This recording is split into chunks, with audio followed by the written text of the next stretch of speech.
Ukraine as the Secretary General warns a no-fly zone over Ukraine. It's not on the table.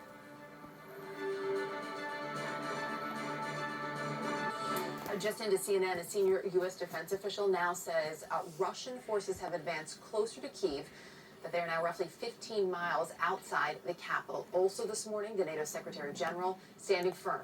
A NATO no-fly zone is not an option.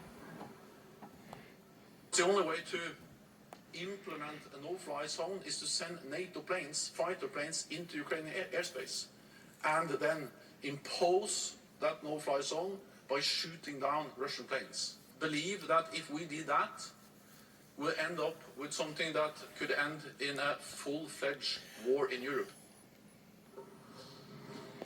Joining us now, Professor Michael Kimmage of the Catholic University. He's a specialist in U.S.-Russia relations, and Kim Dozier, CNN Global Affairs analyst.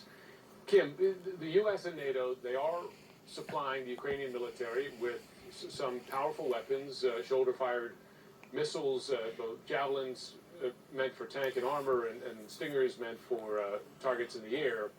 Also intelligence sharing, but they're not going to do a no-fly zone. They don't want to go head-to-head with Russian forces there, and as the Secretary General said, end up the risk of war. Are there options beyond what the U.S. and NATO are doing now, short of a no-fly zone, that would supply the Ukrainians with additional support? Well, I hate to say it, there's not much.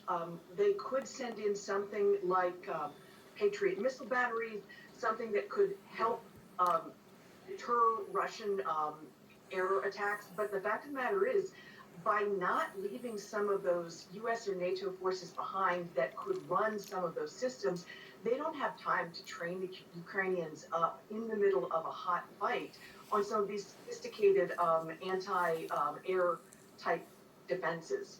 And, from the moment they decided to pull all the troops out, this was sort of, what they're providing them buys the Ukrainians time, but the Russian army is conducting its standard operation, encircling cities, cutting them off, leaving the communications on so that they can gather intelligence on where the best targets are, but barraging the cities to drive the civilians out and just leave the hardcore behind and then mop them up.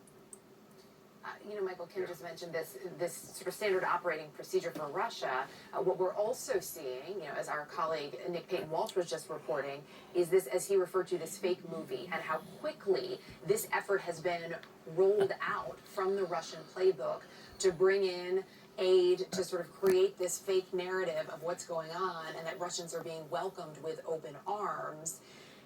How effective is that going to be, though, for Putin as he continues this? And we know as the propaganda continues in Russia. Well, certainly internationally it's going to be completely ineffective. I think it's safe to say that Putin has lost the political argument internationally, and he's lost it. Absolutely. I think it will be, to a degree, effective in Russia for a while. He's got down in Russia and punitive measures for anybody who departs from the party line. So that will last for a while, but it probably won't last forever, especially as it lasts long enough for the Russian military to succeed in the interim. Michael, I asked Bill Browder last hour, and he, of course, has tremendous experience in Russia. He's now a target of Vladimir Putin himself. And I asked him, is the possibility of a palace coup at all realistic?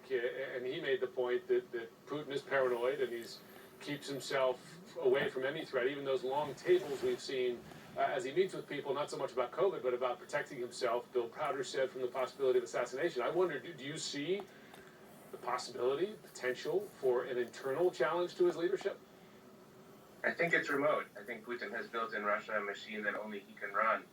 So that's a built-in disincentive for anybody who might disagree with his policies or want to see him removed. It's a disincentive to act against him. So it's very, very difficult. But obviously he's putting his whole system under tremendous strain. So it may break a tough fight. I would hope like that. Michael Kimmage, Kim Dozier, really appreciate both joining us this morning. Thank you.